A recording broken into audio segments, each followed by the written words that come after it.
6 वर्षापूर्वी पक्षात आले आहे. तिथे असलेले जुने जाणते कार्यकर्ते, ज्यांनी पक्ष सांभाळले गेले अनेक वर्ष, ज्यांच्या भरोश्यावर पक्ष वाढतो आहे आणि शिल्लक आहे, अशा लोकांना बाजूला सारून पक्ष पुढे जाईल का? हा खरा प्रश्न.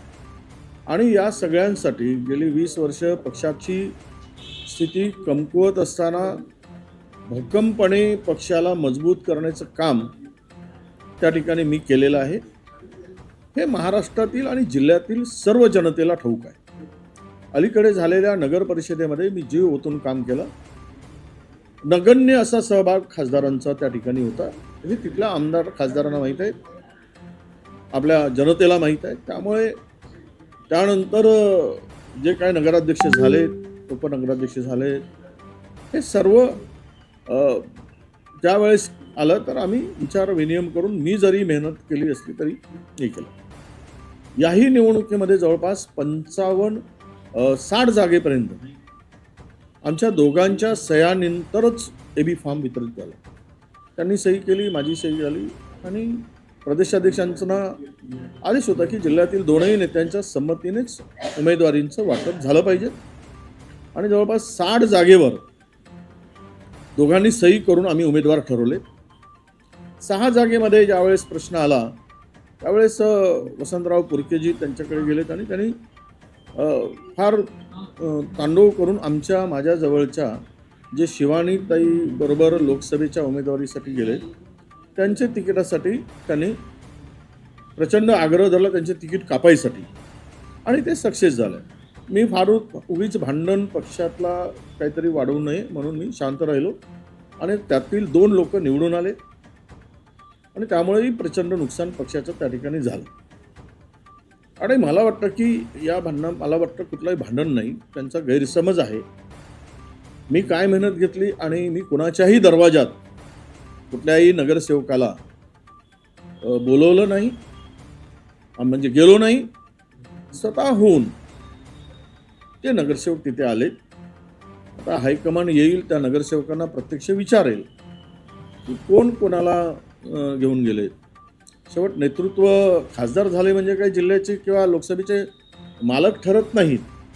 तेथील कार्यकर्त्यांना सांभाळणं हे नेत्यांचंही काम आहे आणि खासदारांचंही काम आहे. आम्ही गेली 25 वर्ष जिल्हा सांभाळतो आणि अशा वेळेस थोडा संयम ठेवून काम करावं लागतो. प्रत्येक कार्यकर्त्याला पटत नसेल तरी तो माझा विरोध केला उमेदवारीला म्हणून त्याचं तिकीट कापणं आणि त्याला बाजूला सारणं, हे सुद्धा जुन्या कार्यकर्त्यावर वैचारिक मतभेद असू शकतात. पक्षाच्या दृष्टीनं विचार करणं अत्यंत महत्त्वाचं असतं, परंतु तो विचार मला दिसत नाही. तर जुना इतिहास जर मी काढायला गेलो तर कारण मीच आणलंय त्यांना, बाळू धानोरकरजींना पक्षामध्ये प्रवेश करण्यासाठी सुरुवात मीच केली आणि प्रवेश झाला. आता प्रतिभांना येऊन सुद्धा 6 वर्षच झालेत, पण अख्खा जिल्हाच माझा आहे आणि मी म्हणेल तसं होईल असं होणं शक्य नाही. कोणी ते कुठल्याही पक्षाचं नेतृत्व ते मान्य करणार नाही. सगळ्यांना मिळून मिसळून काम करावं लागतं, तेव्हाच रिझल्ट येतो. 2 शब्द बाजूला आपण तिखट बोलण्यापेक्षा संयमाने बोलणं हे अत्यंत आवश्यक असतं असं मला वाटतं. काल ज्यांनी जे काही स्टेटमेंट केलं असेल त्यामध्ये त्यांच्या गैरसमजातून झालेलं ते स्टेटमेंट असावं. त्यांचा काहीतरी गैरसमज झाला आहे खासदारांचा आणि भविष्य खूप मोठं आहे त्यांच्याकडे. त्यांच्या वयानुसार राजकीय संयम ठेवून बोलावं. उलट मी जर असं म्हटलं की जे नगरसेवक आहेत त्यांना जर सोडलं तर सर्वच नगरसेवक माझ्याकडे येतील. एक 2-4 सोडलेत, पण आपल्याला तसं करायचं नाही. कोणाला स्वतः खासदार जाऊन त्यांना जबरदस्तीनं गाडीत बसवून आपल्या घरी घेऊन गेलेत हेही त्या लोकांना माहीत आहे. त्यातील अनेकांनी मला फोन करून सांगितलं. मी म्हटलं की तिथे ते नेले तरी ते खासदार आहेत पक्षाचे, तुम्ही जबरदस्ती नेऊ की तुम्ही कशाने नेऊ, पण ते जाऊ देत. कारण शेवट आपल्याला एकत्र यायचं आहे आणि एकत्र येऊनच तो चंद्रपूरचा मेयर आपल्याला करायचा आहे, ही त्यामागची आमची भूमिका होती. कालही होती, आजही आहे. आणि मला वाटतं तो गैरसमज काही झाला असेल तर तो दूर करू आणि मी तर म्हटलं की जे काही नगरसेवक आहेत ते एकत्र बसतील, नेत्यांची गरज नाही. नगरसेवक एकत्र बसून हायकमांडच्या बरोबर बसून कोण महापौर ठरवायचा, कोण गटनेता ठरवायचा ते त्या सगळ्यांनी सांगतील आणि त्याप्रमाणेच करावं लागेल. उद्या माझ्याकडेही लोक संशयाने बघतात, मी पक्ष सोडून जाईल.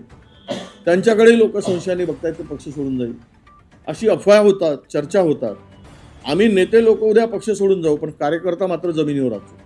तो पक्षाचा आधार असतो. हे कोण कुठे पडतील कोणाचाच भरोसा नाही, आमचाही नाही, कोणाचा नाही. कारण आजच्या परिस्थितीमध्ये असं लोकांचा समज आहे, तो फार मोठा लोकांमध्ये तशी चर्चा आहे.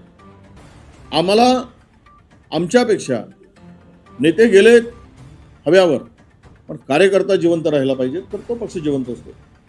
आणि म्हणून माझी भूमिका या सत्तांमध्ये नगर परिषदांच्या निवडणुकीमध्ये सुद्धा हीच राहिली आणि महानगरपालिकेमध्ये सुद्धा जवळपास मी 20 सभा त्या ठिकाणी घेतली. वार्डात मी फिरलो. आमच्या ताई म्हणतात की महिनाभराच्या नाही 15 दिवसापूर्वी तर ताई तिकडे चंद्रपूर आपला दिल्लीलाच होत्या, प्रतिभाताई. आणि त्यामुळं त्यांनी केला प्रयत्न, नाही केला असं नाही, त्यांनी मेहनत केली, मी पण मेहनत केली आणि दोघांनी मेहनत करून आलेला तो निकाल आहे. आणि माझा मतदारसंघ म्हणजे मला कोणी ठरत नाही. कोणाच्याही मतदारसंघात, माझ्याही मतदारसंघात येऊन थोडासा जातीचा विषय काढून विधानसभेच्या निवडणुकीच्या पूर्वी त्यांनी जे काही केलं ते मी विसरून गेलो आणि आम्ही एकत्र आलो. मला खूप त्रास झाला त्याचा.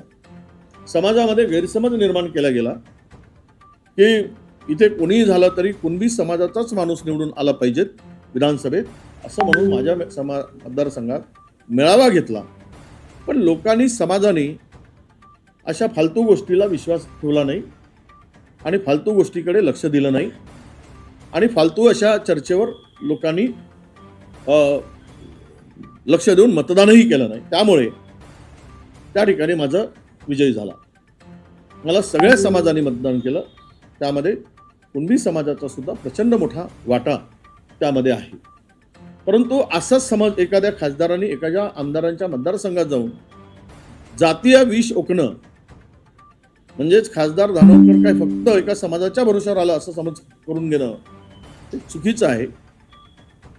पण या ठिकाणी मला एवढंच सांगायचं की झालं गेलं गंगेला मिसळून आपल्याला एकत्र येऊन पुढचा महापौर करावा लागेल. समज गैरसमज असतील ते काढावं लागेल आणि पक्षासाठी एकत्र येऊन लढावं लागेल. ही भूमिका आपल्याला आता पुढे घेऊन जायची आहे. या मताचा मी आहे.